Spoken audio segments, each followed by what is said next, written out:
Vamos a, como había comunicado, a tomar un tiempo, unas 5 semanas, o sea, 5 enseñanzas, para tratar un asunto que la iglesia debe comprenderlo muy bien. ¿Bien? Son asuntos importantes sobre la ordenación de pastores. Esto va el antes y va al después. ¿Y esto para qué? Esto para que sea una aclaración profunda y mayor para un buen corazón de la iglesia, para con sus pastores. ¿Bien?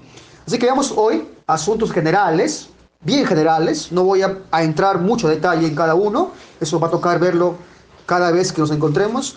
Pero veamos asuntos generales acerca del nombramiento de pastores. ¿Bien? Bueno, ya todos estamos enterados, ¿verdad? Que hemos caminado en este tiempo, en un tiempo en el cual nos ha tocado como iglesia, en plena función de sus miembros, elegir a sus pastores, elegir en este caso a un nuevo pastor. Obviamente que esto, ¿verdad? Antes de una evaluación propia, y encontramos que estamos haciendo o realizando como iglesia una de las funciones que es propia de la iglesia. ¿Cuál pastor? Uno, identificar a sus posibles líderes, la preparación de esos líderes y la aceptación del ministerio de esos líderes. ¿Bien? Esto implica luego instalarlos en la vida eclesiástica y que la iglesia ahora pueda seguir adelante mediante este instrumento que tenemos, que es la elección de un nuevo pastor. Mira lo que le dice el apóstol Pablo a Timoteo, en 2 Timoteo 2, versículo 1 y 2. Tú pues, hijo mío, esfuérzate en la gracia que es en Cristo Jesús. Lo que has oído de mí ante muchos testigos, esto encarga a hombres fieles que sean idóneos para enseñar también a otros. O sea, podemos ver, y solamente de una manera superficial, sin profundizar mucho en este pasaje, que la misión de la iglesia, pero especialmente de los líderes, especialmente de los pastores, en este punto específico de sus responsabilidades es poder encargar. Dice, encarga a otros, encarga a hombres que capacitados, a hombres maduros. ¿Para qué? Para que ahora estos hombres hagan lo mismo. O sea que acá hay un principio, ¿verdad? De estar reproduciendo, digamos así, líderes con la misma base. O sea, dice lo que has oído de mí. Líderes que tengan la misma base, la que goza una congregación local. En forma general, hermanos, la tarea pastoral, entonces, que tiene que ver con preparar a los santos para la obra del ministerio, es lo que se ve aquí. Pero de una forma más puntual, acá habla de un caso específico. Pastores, o pastor en este caso, preparando iglesia, preparando a otros.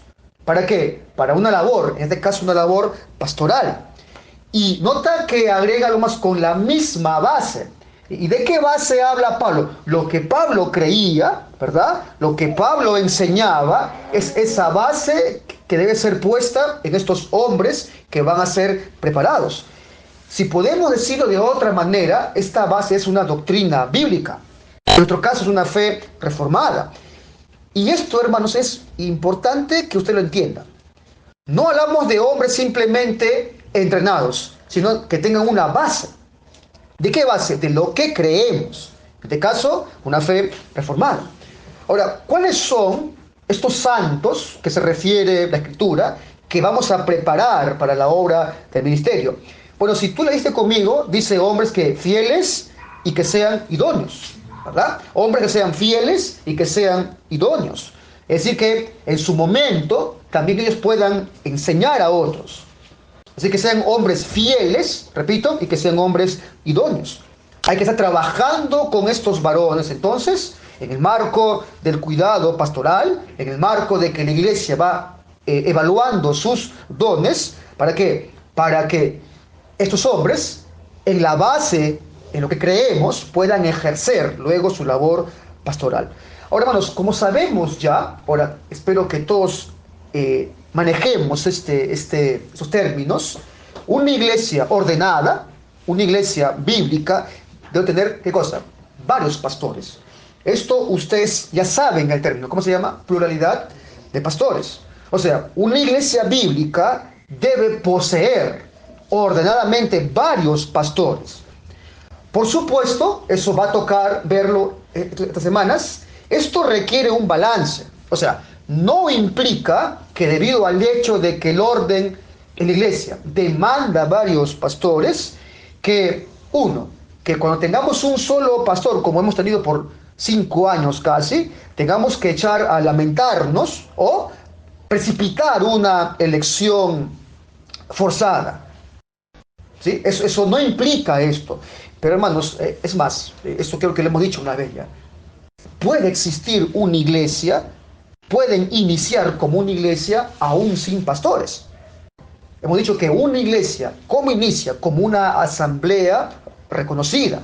Una asamblea reconocida, una asamblea ordenada. Esto sí no puede faltar en una iglesia ordenada, una asamblea reconocida. Pero puede que en un caso particular puede iniciarse una iglesia sin pastores. Pablo le escribe, por ejemplo, a Tito, en Tito 1, 5, en todo él le ordena, es más, envía a Tito para algo a Creta. Le dice en el 5, por esta causa, le dice Pablo a Tito, te dejé en Creta. O sea, ¿cuál es la función de Tito en este caso? Dice, para que corrigieses lo deficiente y establecieses ancianos en cada ciudad, así como yo te mandé. Así que habían iglesias. Pregunta, ¿puede suceder esto? Sí. Pregunta, ¿puede la iglesia mantenerse en el tiempo sin pastores? No. ¿Ok? ¿Puede encontrarse una iglesia en un tiempo determinado, específico, sin ancianos pastores? Sí. ¿Puede la iglesia pretender estar ordenándose, creciendo en oración, en vocación y en esfuerzo intencional en preparar hombres para el pastorado por tiempo extendido? No. Entonces, creo que eso ustedes lo manejen muy bien. Es un buen signo más bien de crecimiento, de madurez de una iglesia, que conforme pasa el tiempo, si no tenían un anciano, ahora tengan un pastor. Y es evidencia de madurez que si tenían un pastor, tengan más pastores. Habla de pastores en cada iglesia. O sea, debe existir, hermanos, esta pluralidad de ancianos. La iglesia bíblica, la iglesia apostólica, o sea, la escritural, esa que está enmarcada en los principios de la escritura con respecto a lo que es una iglesia, si por algo se ha caracterizado, es justamente porque por la práctica y por la enseñanza de este principio, de esta doctrina. ¿Cuál? Pluralidad y paridad de ancianos. Es la forma más sana, hermanos, es la forma más bíblica y correcta de gobernar una iglesia local. Una de las primeras cosas que se ha esforzado en pedirle a los miembros, en enseñarle a la iglesia, es que la estructura bíblica formal, la estructura de gobierno de una iglesia, es justamente un gobierno de ancianos, un gobierno de pastores. O sea, más claro, que haya más de un pastor. Esto es a lo que se llama que pluralidad de pastores. Ahora, estos pastores poseen la misma autoridad. Esto es paridad de pastores. Paridad y autoridad de pastores. Y por supuesto, y seguramente que se va a dar, hermanos, cada pastor de esa pluralidad posee distintos dones, donde en distintas áreas usted verá la aplicación de esos dones. Esto es lo que podemos llamar diversidad en cuanto a los dones. O sea, hay 3 aspectos que debe cimentarse, hermanos, en un gobierno de iglesia. Pluralidad en cuanto a cantidad de pastores, diversidad en cuanto a dones de los pastores y paridad en cuanto a la autoridad de pastores. Esto es entonces un marco referencial importantísimo y espero que usted lo tenga en claro, hermano, en cuanto al orden de gobierno de una iglesia. Ahora, posiblemente, mis hermanos, aún dentro de una iglesia bíblica, para algunos puede que esto que estamos diciendo sea nuevo. Mire, pastor, yo no he escuchado ese término, como que pluralidad de ancianos, o sea, como que un gobierno de varios pastores. Y puede que uno desconozca este asunto. O sea, que una iglesia verdadera, local, ordenada, debe ser gobernada por ancianos, por un grupo de pastores. Cristo nos ha mostrado eso. Vemos en la Biblia, las cartas paulinas nos han mostrado eso. Pedro incluso utiliza de forma clara esta realidad. Ahora, no solamente puede ser nuevo para algunos o extraño para otros, sino que es desconocido. Es más, como dije una vez, incluso el mismo hecho, el concepto de votación de una membresía formal para elegir a sus pastores ya es algo extraño en algunas congregaciones. Sé que muchos, yo me incluyo, venimos de iglesias donde los pastores son, ¿verdad?, impuestos por una junta, donde ni se le consultó a la iglesia si estaba usted de acuerdo, no con la elección, sino si usted ha participado santamente y sanamente de la evaluación de esos pastores. Y muchos venimos de esas iglesias, ¿verdad?, donde se imponen por medio de una junta a los pastores, una junta llamada denominacional, ¿verdad?, donde se impone pastores como una especie de herencia, en otros lados como una especie de casta, donde son algunos introducidos con métodos extrabíblicos y en otros casos antibíblicos.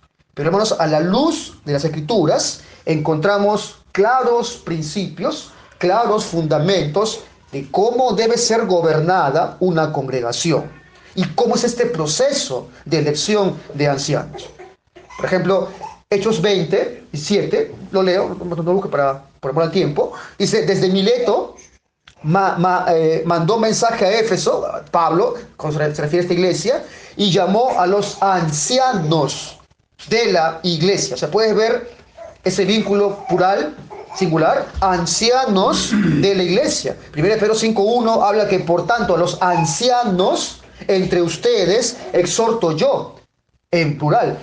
Un texto clarísimo y muy iluminador es Hechos 14, versículo 21 en adelante. Lo leo. Dice: y después de anunciar el evangelio a aquella ciudad y de hacer muchos discípulos, volvieron a Listra, a Iconio y a Antioquía, confirmando los ánimos de los discípulos, exhortándoles a que permaneciesen en la fe y indicándoles, dice, es necesario que a través de muchas tribulaciones entremos en el reino de Dios. Dice luego, y constituyeron ancianos, ahora sí, para que no quede duda, en cada iglesia. Si estabas dudando de Hechos 20 y de Pedro, aquí no queda duda. Ancianos en cada iglesia, y habiendo orado con ayunos, los encomendaron al Señor en quien habían creído. Nota que dice ancianos, pastores en plural, e iglesia está en singular.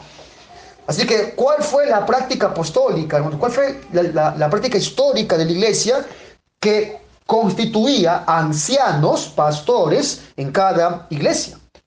Pastores en cada congregación. Y algo importante, y para reforzar lo que dije primero, algo que este pasaje también nos muestra es que puede darse el caso de la existencia de la iglesia sin ancianos. Esto es, hermanos, que primero existe la iglesia y luego existen ancianos. Nunca al revés. No puede haber un pastor sin iglesia. Primero había iglesia y luego había, ¿qué?, ancianos. Sé que hoy existe un desorden de gobierno en algunas iglesias, donde puede que alguna persona dentro de la congregación sea el que esté dirigiendo la lectura bíblica, dirigiendo los cantos de himnos, dirigiendo la enseñanza de la Escritura, y puede ser el más hábil de ese grupo de personas, el más capacitado para la instrucción. Pero hermanos, aún con todo eso, se entiende que un pastor deriva de una membresía, de una asamblea ordenada, que debe elegir, evaluar, preparar y votar por un pastor. Entonces, una iglesia, podemos, que ya lo hicimos, definirlo en ese sentido como una membresía reconocida. O sea, una iglesia, hermanos, reconocida, con una membresía reconocida, es una iglesia que tiene miembros oficiales y ellos pueden de forma oficial también reconocer a un pastor. Así que si una iglesia no tiene una membresía oficial, yo usé un término una vez, podemos llamarle congregación, y esto no es despectivo, ¿verdad? Esto es que están en un proceso de convertirse en una iglesia formal. Pero una iglesia alcanza su formalidad cuando tiene un anciano o ancianos, una membresía ordenada. Así que debe existir, entonces hermanos, ¿qué? Una iglesia organizada para que exista luego un pastor. No hay pastor sin iglesia. ¿Por qué pastor? Porque la iglesia, ¿verdad? Es la que elige a quién, a sus pastores. Decía una vez, es como que si usted y yo un día nos encontramos o se encuentra con alguien y te dice, mira, soy papá, soy padre de familia, así, pero no tengo hijos aún. Entonces, ¿cómo eso? Puede que tenga un gran deseo esa persona de querer ser padre, pero si a hechos reales no tiene un hijo, él no es un padre de familia. Será un varón con un gran anhelo de ser padre, pero hasta que no tenga un hijo, él no es padre. Bueno, hoy hermanos podríamos usar esa misma regla. Yo soy pastor, solo que me falta una iglesia. Yo soy pastor porque antes lo era, ya no tengo iglesia, pero tranquilo que soy pastor. Eso, hermano, no existe. Porque yo preguntaría, ¿y sobre quién usted, que no tiene una iglesia, sobre quién ejerce usted el pastorado? No olvidar que no es un cargo el pastorado, es un oficio. Así que primero se constituyen iglesias, una membresía reconocida, y esta membresía reconoce y elige a sus propios pastores. Entonces debe haber que pluralidad de ancianos en una iglesia, varios pastores. Y esto, hermano, tampoco debe hacerse, tampoco debe nombrarse de una forma desprovista de sabiduría. O sea, al tropel, al apuro, porque estamos ya, pues no, viendo que nos falta pastores. Esto no puede ser así, hermanos. Así que yo quisiera ver, hermanos, a lo largo de estas enseñanzas, algunos puntos que lo puse en el grupo. Hoy vamos a ver apuntes generales para nombrar pastores.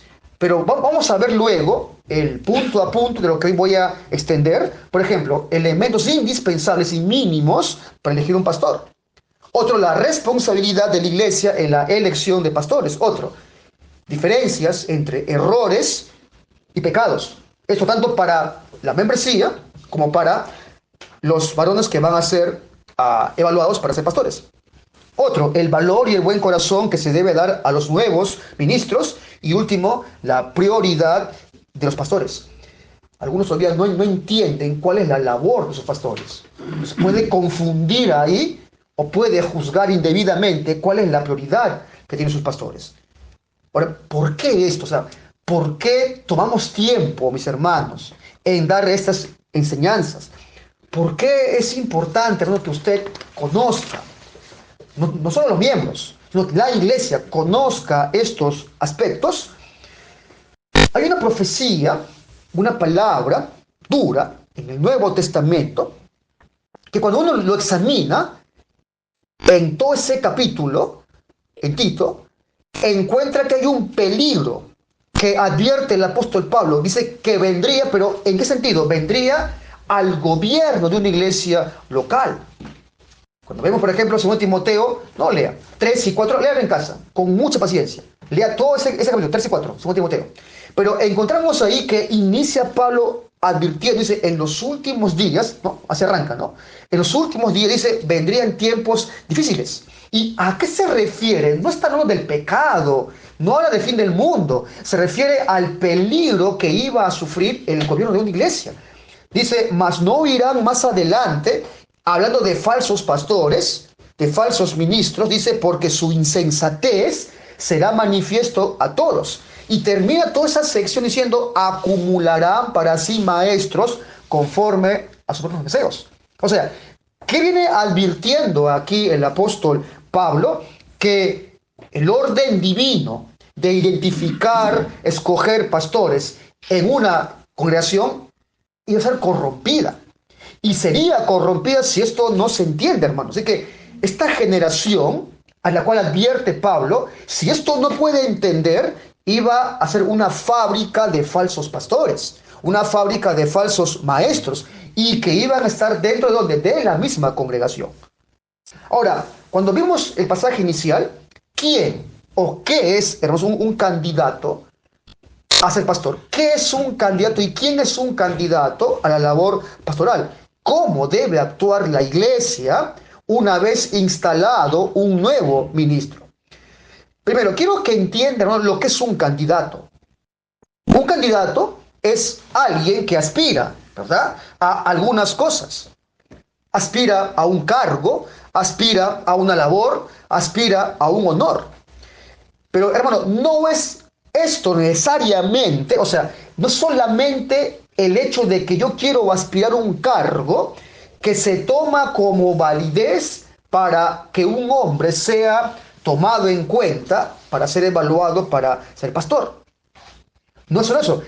Pablo en varios lugares habla de la suficiencia de un ministro, la preparación de un ministro. Por ejemplo, en su segunda carta a los Corintios, en el 3:6, dice él, el cual también, cuando está, ¿verdad?, en una defensa de su ministerio, dice, el cual también nos hizo, él dice, suficientes como ministros del nuevo pacto. O sea, dando cuenta de que los dones y las cualidades de un hombre son parte también de la credencial de que Cristo ha puesto en ese hombre ese oficio, ese llamado interno. O en la primera carta de Timoteo 1:12, dice Pablo ahí, doy a Dios gracias que me fortaleció. Y luego, ¿por qué? Esto dice, porque me tuvo por fiel, dice Pablo, al ponerme en el ministerio. Y aquí vamos a encontrar que esta palabra fortalecer también puede ser usada como capacitado. Pablo, ¿qué es lo que dice? Dios me capacitó para este llamado. Así que ese aspirante, ese candidato, no solo debe poseer el anhelo, también la capacidad para ello. Y de paso, hermanos, en este pasaje que hemos leído, esta capacidad, cuando uno lee, ¿no? Pastor, pero ahí dice, si alguno desea obispado, ¿verdad?, buena obra desea, o sea, una noble función aspira. Ese pasaje, hermanos, por si acaso, no está engrandeciendo al aspirante, ojo, sino a la posición a la que aspira ese aspirante. Repito, o sea, este pasaje, cuando dices, si alguno desea obispado, buena obra anhela, no se centra en el aspirante, se centra en la posición. O sea, Pablo, hermano, no está elogiando a aquellos que tienen este noble deseo de ocupar este oficio de honor. Lo que él está indicando es que la posición de un anciano es de tal importancia, es de tal labor importante en la iglesia, es una tarea tan noble que ciertamente debería ser la tarea a la que cualquier varón debería aspirar. Es un desafío al aspirante. Es como que Pablo dice, ok, tú aspirante, ¿te sientes realmente capacitado para tan tamaña función que deseas cumplir? Esa es la idea. No está elogiando al aspirante, sino que está elogiando el cargo, el oficio a la cual él aspira. Entonces, veamos, hermanos, hoy día 5 puntos breves, 5 puntos generales. Primero, quiero que usted entienda, hermano, que esta consideración de ser candidato, o sea, esto es en el antes, ¿verdad? Un candidato a ser pastor no es pastor. Repito, un candidato a ser pastor no es, aún en ese momento, pastor. ¿Por qué? Porque la iglesia ahora va a entrar en una dinámica, ¿verdad? ¿En qué dinámica? De preparación de hermanos. En esa preparación de varones, no todo el que se esté preparando o siendo observado va a terminar siendo un nuevo pastor de la congregación, ¿verdad? Repito, no todo varón que es examinado o que tiene ciertos dones de enseñanza u otros, no necesariamente por ello va a terminar siendo pastor. Es función de los pastores identificar, ¿sí?, prepararlos para esta función, pero no todos los varones, por el solo hecho de un deseo, por el solo hecho de ciertos dones, va a terminar siendo pastor. Es algo que yo deseo, ¿no?, que a usted le quede muy claro, ¿ok? Segundo punto, no hay que ejercer, mis hermanos, esto va en el antes y también después, no hay que ejercer una presión indebida. ¿Cómo sería, hermanos, una presión indebida? Por ejemplo, en un candidato al ministerio pastoral. Uno, lo que dije, que siendo candidato usted empiece a abrogarle funciones que a uno le competen. Por ejemplo, decirle pastor. Otro, y esto, aunque todavía no pasa en nuestra iglesia y que podría pasar, ¿qué ocurriría si tenemos un candidato a ser pastor y es soltero? Posiblemente, ¿verdad? En una idea un poco distorsionada del vínculo entre pastor y matrimonio, uno puede empezar a bromear, uno puede empezar a juzgar la motivación de este varón soltero. Por ejemplo, a forma, digamos así, de ilustrar esto que estoy diciendo, cómo hacemos una indebida presión, sobre todo en algún ministro joven o un hermano joven que esté postulando a ser un nuevo pastor en la iglesia. Puedes estar pues haciendo una presión indebida, repito, si es un joven soltero, y uno empieza injustamente a presionarlo sin conocer tal vez el motivo íntimo, interno, que de paso ese motivo íntimo solo le compete a sus consejeros cercanos, no a la asamblea. O sea, ¿a qué? Pero la asamblea no está para intimar la motivación más profunda del nuevo ministro a postular. Esto es, a ver, explícame por qué es soltero. Explícame por qué aún es soltero. Hay solo una motivación, pero eso no le compete aún a la asamblea entrar a esa profundidad. Le compete a sus consejeros más cercanos. Alguien puede estar bromeando con esto, mira hermano, se te va el bus, se te va el tren. O sea, ¿por qué? Porque no ha entendido cuál es la motivación íntima del por qué este hermano tal vez aún sigue soltero. Haciendo una presión indebida en ellos. Haciendo una presión que no corresponde tal vez porque uno desconoce la motivación interna. Entonces, es este un ejemplo cómo podemos hacer una presión indebida. Ahora, hermanos, aunque sí es verdad que en algún momento la asamblea, por ejemplo, puede hacer preguntas, puede hacer ciertos comentarios, pero aún eso, encaminado de forma incorrecta, puede generar una presión indebida. Usted no conoce tal vez las cargas que está llevando este hermano soltero. Y tal vez usted desconozca que sea una carga dura para ellos. Tal vez sí quiere casarse, sí tiene el anhelo de casarse, pero no lo logra. Por alguna cuestión no lo logra y usted no ayudaría mucho cuando empieza a hacerle bromas, hacerle comentarios fuera de lugar o una presión indebida haciendo uso de su investidura de asamblea. Eso no debe suceder en una iglesia que tenga una visión sana al respecto. Hay que generar una presión indebida y no hay que hacerlo, es empezar a compararlo. Por ejemplo, en el caso puntual de nosotros, compararme a mí, que he sido el único pastor hasta ahora, sobre todo en la labor de enseñanza, con un nuevo pastor que ya está instalado o con un candidato a pastor. Como lo dije una vez, yo llevo 5 años enseñando a esta congregación. Entonces no es sensato comparar a alguien que viene este tiempo enseñando con alguien que lleva 1 año o 2 años. Por supuesto que no va a ser, hermanos, lo mismo. Y no es que yo sea un gran predicador, pero siempre, hermanos, el hacer las cosas, la experiencia va dando ciertas cosas, ¿verdad? Que tal vez no posee alguien que recién inicia. Así que no podemos generar una presión indebida. Tercero, otro aspecto, hermanos, general, no pienso hoy entrar a mucho detalle en esto. En otro aspecto, hermanos, y esto, por favor, escuche toda la iglesia, debe la iglesia analizar correctamente cada requisito pastoral. Cuando digo correctamente, yo me estoy refiriendo a que se haga un análisis en una justa proporción. O sea, ni exagerarlos, tampoco minimizarlos, ni descalificarlos por exageración, ni auparlos por reducir el estándar. Es decir, que ya de por sí, hermano, el requisito para un pastor es de por sí altísimo, es de por sí elevadísimo, pero hay gente que le pone más carga al estándar que ya da la Escritura.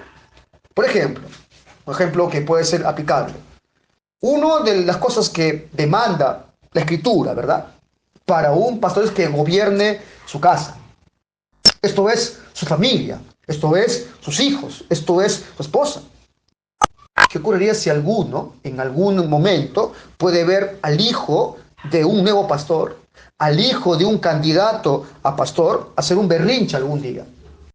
Hacer un acto, no sé, rebelde públicamente algún día a su berrinche, y un hermano pudiera pensar, mira, este hermano está tachado, está invalidado para ser pastor. ¿Por qué, hermano? Porque mira, no cuida su casa. ¿Por qué, hermano? Mira, su hijo es un rebelde, mira, su hijo hace berrinche. No, sería la pregunta, en este caso, te pregunto, ¿el hijo del pastor nunca peca? Se pregunta, ¿verdad? Si alguien viene en mi caso a decirme esta cuestión, yo preguntaría, dime algo, hermano, ¿el hijo de un pastor nunca peca? Claro que peca, ¿verdad? Si el pastor peca, ¿cómo no va a pecar su hijo? Pero si esperamos que los hijos de un nuevo pastor o de un candidato a ser pastor no pequen, he ahí una exageración, hermano.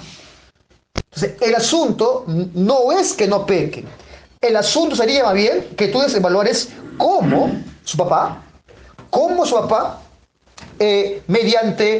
asume su papá, o sea, este hermano que es nuevo pastor, este hermano que está postulando, cómo asume su papá el liderazgo en cuanto al pecado de su hijo. Ese es el asunto, hermanos. ¿Sí? Entonces, y así podemos hablar de muchos aspectos. Pero ¿cuál es la tarea indiscutible de la iglesia, de la asamblea, frente, por ejemplo, a 1 Timoteo 3, del 1 al 7, en esa lista que da, que no es toda, pero es una lista bien detallada y completa de lo que se debe esperar de un pastor, que la iglesia tiene una cierta participación?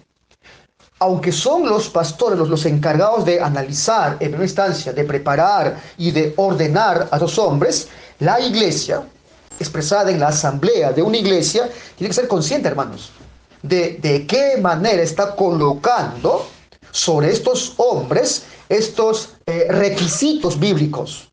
O sea, cada hermano debe cerciorarse de que el candidato cumpla estos aspectos que demanda la Escritura. Y esto es haciendo un justo análisis de cada varón de la iglesia, de cada hermano de la iglesia, de la vida de cada candidato o varón de la iglesia. No espere, hermanos, que sea recién un candidato. Evalúe con esta norma a cada varón. Cada varón debe estar cumpliendo mínimamente cada aspecto que demanda estos pasajes que hablan de la cualificación de un pastor.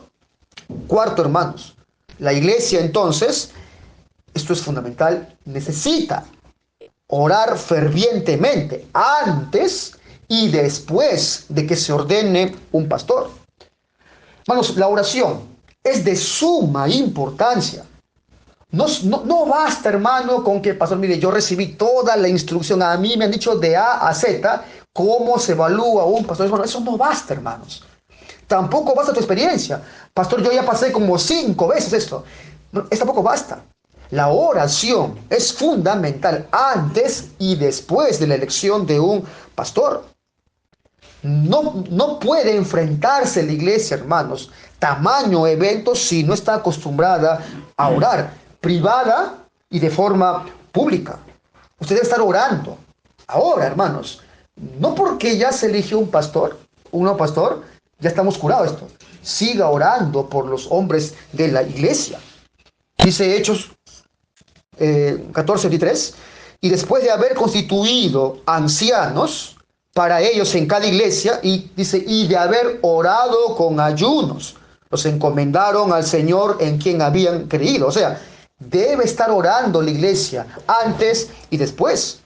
Dice luego, Hechos 13, 1, 3, había entonces en la iglesia que estaba en Antioquía profetas y maestros. Bernabé, Simón, el que se llamaba Níger, Lucio de Cirene, o sea, hombres candidatos, digamos así. Manaén, el que se había criado junto con Herodes, el Petrarca y Saulo. Ministrando estos, el Señor, y ayunando, dijo, ¿qué dijo? Aparten a quién, a Bernabé. Aparten a quién, a Saulo. ¿Para qué? Para la obra que yo he llamado. ¿Y qué hizo la iglesia? Dice, entonces, habiendo ayunado y orado. O sea, ven la función vital de la oración de la iglesia en el antes y después. O sea, bueno, hoy está como está la iglesia del siglo XXI. ¿Por qué? Porque hay varios que se han autonombrado pastores, otros han sido nombrados sin tener en cuenta lo más mínimo que demanda la Biblia. Para muchos, el recibir un pastor o alguien como pastor fue simplemente una suerte de, a ver, dame tu hoja de vida, ¿verdad? Como si fuese cualquier empleo esto, como si fuese un trabajo. A ver, dame tu hoja de vida. Ah, mira, es muy bien, eres pastor. Esa no es la forma, hermanos. Se está buscando, ¿qué? Hombres idóneos. No buscamos hojas de vida, ¿verdad? Se busca hombres idóneos para la labor en esta iglesia local. Así venga un hombre, mira, yo he estudiado con Paul Washer, con tal, tengo 5 maestrías. Eso se busca, hermanos, se busca hombres idóneos para la labor de nuestra iglesia local, no hojas de vida. No es un trabajo más, hermanos, no es un empleo más que se va a dar a un hombre. Son hombres idóneos. Esto implica vida de iglesia, vida de nuestra congregación. De ahí que es lo ideal buscar hombres de nuestra propia congregación, entregados al servicio, entregados a la corrección, no un rebelde que no soporta la corrección. Eso es lo principal que debemos primar en cuanto a una elección de un pastor. Pero esto, ¿cómo se logra? Orando. Ora por la preparación de varones. Ora para que los varones sean fieles en todo sentido. Y que no lamentemos luego tener que buscar de afuera, imponiéndonos hojas de vida a buscar en la misma congregación. Así que bueno, ore también, no solo por la elección, algo más, ore por la permanencia de sus pastores. Hermanos, algo que ya se ha dicho, y yo evito porque no quiero ponerme en el rol de mártir, pero hermanos, ser pastor no es fácil. No es un asunto sencillo, menos si tiene 2 trabajos, si trabaja en lo secular y trabaja para la iglesia. Si usted puede, hermano, analizar cuántos pastores están renunciando, es fácil decir, ok, si renunció es porque Dios no le llamó, ¿verdad? Si renunció es porque no ha sido llamado de forma genuina por el Señor. Bueno, esto no es un asunto sencillo. Como decía Rael, esto no es un asunto para cualquiera. Sé que estar sentados viendo la labor de un pastor, viendo solamente las horas de enseñanza que dispone para la iglesia, uno puede decir, es fácil ser pastor, o es sencillo lo que hace el pastor. Bueno, y créame que esto lo hemos oído de muchos en la iglesia. Hemos oído de varios hermanos que dicen esto. Es sencillo ser pastor. Entonces, ore también, no solo por la preparación, ore también por la permanencia de sus pastores. Y quinto, hermanos, una vez instalados los nuevos pastores o un nuevo pastor, hay 2 puntos que yo quisiera decir para concluir hoy esto. Ni lo menosprecies, ni tampoco lo ahupes. O sea, ni reduzcas el valor del nuevo pastor, y tampoco lo ahupes a un plano que aún no corresponde. Una tendencia, tal vez inconsciente de la iglesia, es menospreciar. Pastor, ¿cómo así? Uno, creando favoritismos entre el nuevo pastor y el antiguo pastor. Ahora, hermanos, por supuesto que hay oportunidad, y lo va a haber seguramente, para la comparación. Eso es así. Pero bueno, imagínese usted que, por ejemplo, en el caso mío, que llevo años predicándoles a ustedes, sé que ustedes tienen una cierta metodología ya, digamos, tomada de la forma como yo les enseño. Hay un orden particular, ¿verdad?, que le imprime cada pastor a un sermón, a su enseñanza. Y ahora se para otro varón a predicarle a usted. Y usted, por el molde que posee, usted puede ¿qué? Decir, como que le faltó, ¿no? Le sobró. Es mejor. No, acá no lo encuentro. Repito, sí va a haber tiempo para la comparación, pero no hay que despreciar, que menospreciarlos. No, eso no hay cabida en una iglesia local. No puedes crear favoritismos con tu forma de ver las cosas, con tu forma de comunicar las cosas, con tu forma de dialogar con tus hermanos. Eso, hermano, eso no puede haber en la iglesia. Eso no puede existir en la iglesia. Es un asunto pecaminoso, hermanos, que divide la iglesia. ¿Qué es lo que tuvo que hacer el apóstol Pablo ante esto que se daba en Corintio? Os ruego, pues hermanos, por el nombre de Jesucristo, ¿qué les pidió? ¿Qué les rogaba? Que habléis una misma cosa y que no haya en ustedes, ¿qué cosa? Divisiones, sino que estéis perfectamente unidos en una misma mente, en un mismo parecer. Ahora, ¿por qué? Dice, porque he sido informado acerca de ustedes, hermanos míos, por lo de Cloé, que hay entre ustedes contiendas. ¿Y de qué contendían esta gente? Quiero decir que cada uno dice, yo soy de Pablo, y yo de Apolos, y yo de Cefas, y yo de Cristo. O sea, favoritismos, menospreciando a uno, encumbrando a otro. Bueno, estos hermanos de Corintio estaban creando semejante división. No estaban en una misma mente.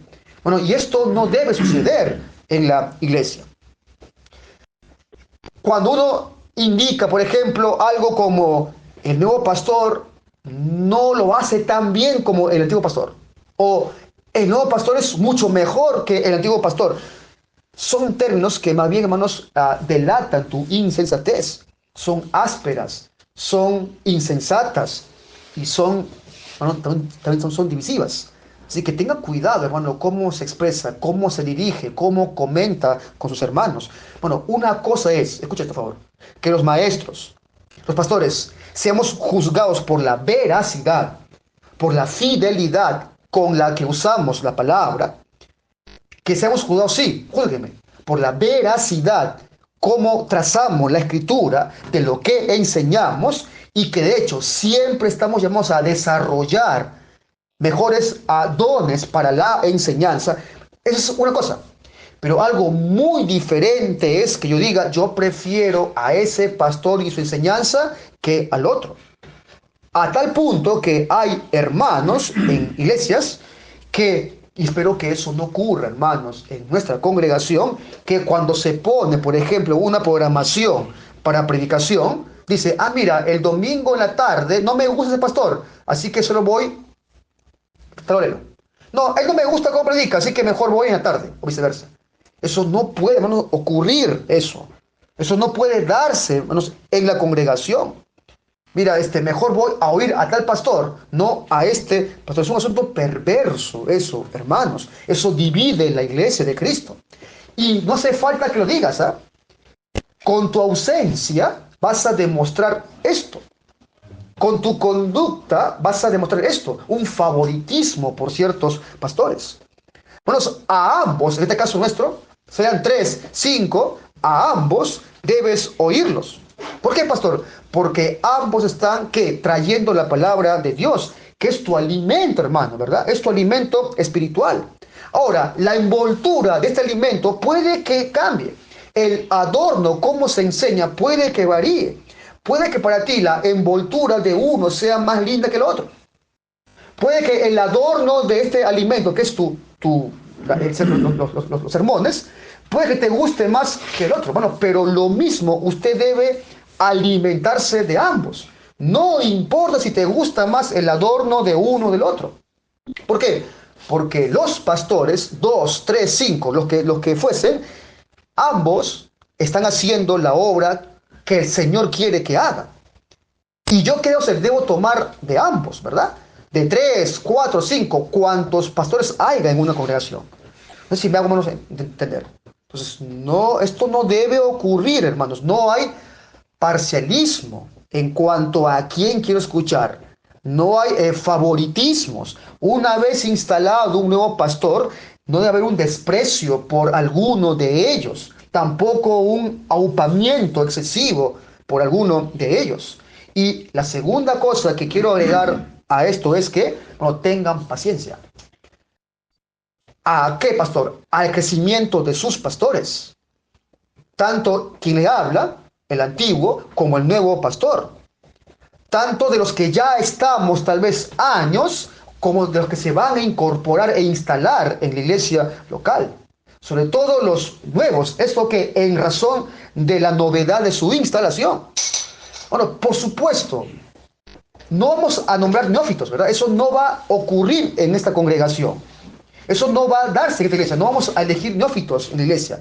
Pero hermanos, créanme, van a haber cosas donde se notará, digamos así, la novatada de un nuevo pastor. Donde se va a notar, por supuesto, la falta de experiencia, la falta de práctica y otras cosas más. Pero, ¿qué hago ahí, pastor? ¿Qué hago en esos casos? Hay que tener, hermanos, paciencia. Y esto, ¿a dónde nos lleva? A que tú puedas estimar a tus pastores. Esta estima, hermanos, no solo es por la capacitación que tenga un pastor o que el uno u otro hayan adquirido. No, esta paciencia, hermanos, más bien se debe a el deber que tiene usted para con sus pastores. ¿Qué son ellos? ¿Qué hizo Dios de ellos? Los hizo pastores, los hizo ancianos. Y por el solo hecho de que el Señor los hizo pastores, con el instrumento de tu evaluación, de la membresía, por el solo hecho de que Dios los hizo pastores, yo debo estimarlos. Pastores, eso está en la Biblia, sí. Primera carta de Tesalónica 5, mira lo que dice Pablo del 12 al 13, dice: os rogamos, hermanos, que reconozcáis a los que trabajan entre ustedes y os presiden en el Señor, o sea, sus pastores, y os, que dice, amonestan, y mira la razón de la estima, dice, y que los tengáis en mucha estima y amor, ¿por qué? Por causa de su obra, o sea, de su propio llamado. Dice, tengan paz entre ustedes. Así que, bueno, noten que aquí no hay un tema de favoritismos, de que a mí me gusta el uno más, me gusta el otro más. Es simplemente porque el Señor dio pastores, deben reconocerse a sus pastores, y debe haber un trabajo interno en la iglesia, de tal forma de que cada uno de los hermanos en la iglesia tenga un gran estima a causa de su obra, de su llamado a sus pastores. Esto es, que estimen a sus pastores y crezcan en esa estima. Te pregunto, ¿no está sucediendo naturalmente esto en tu vida? O sea, ¿no estás creciendo naturalmente en estimar a tus pastores? ¿O has dejado de crecer en estima por tus pastores? No, debes trabajar internamente por valorar, que tengas un buen corazón para tus pastores. ¿Por qué? Porque es el Señor que coloca pastores. Así que por más que sea un novato o que sea un antiguo, por más que esté acostumbrado a uno y ahora tengo un nuevo pastor, ambos son de bien para la iglesia, hermanos. Sean 3 pastores, 4, 5 jóvenes casados y lo que Dios nos provea, todos ellos hacen bien a la iglesia. Están para el bien de la congregación. Están para estimarlos, para que le tengas paciencia y esperar crecer en ello más y más. Bueno, seguramente, repito, en la medida que vayan desarrollando sus dones, serán de más ayuda a la iglesia. Serán de mayor ayuda para la congregación. Es el Señor que los levantó. Si fue el Señor, hermanos, va a ser de bien para la iglesia. Si es el Señor que llamó por instrumentos bíblicos, va a ser de bien para la iglesia. Si es el Señor que levantó a hombres bíblicos, es para edificar a su iglesia. Y bueno, esto cuanto más práctica desarrollen sus pastores, más van a aprender y más van a servir con más, digamos, excelencia a la congregación. Pero hermanos, hay muchas cosas que uno no puede ni enseñar ni aprender solamente de forma verbal. Mira, uno puede tomar a un varón e enseñarle todo lo que sabe de forma textual, verbal, oral. ¿Qué es lo que tiene que hacer? Pero bueno, es la práctica, es la experiencia finalmente que en muchos sentidos perfecciona la labor. Así que iglesia, tenga paciencia con sus pastores, tenga paciencia con los dones de sus pastores. Entonces, cinco puntos hemos visto hoy día, para cerrar. Uno, hay que entender que es un candidato. Dos, no hay que ejercer una presión indebida en ellos. Tres, analice correctamente cada aspecto que demanda la Escritura. Cuarto, la iglesia debe orar decididamente antes y después por la elección de sus pastores. Y quinto, instalado un nuevo pastor, no hay que despreciarlo, no hay que auparlo, no debemos generar favoritismos, sino que bien debemos tener en alta estima y con mucha paciencia, sobre todo a los nuevos pastores. Espero, hermanos, que estos puntos generales hayan empezado a formar una mejor concepción. Voy a ampliar luego, punto a punto, porque hay mucho que indicar al respecto. Pero quiero poner hoy, y espero haber sido claro, puntos generales en cuanto a lo que debe estar sucediendo en el corazón de la iglesia ante el hecho de un nuevo pastor. Amén. Oremos, por favor.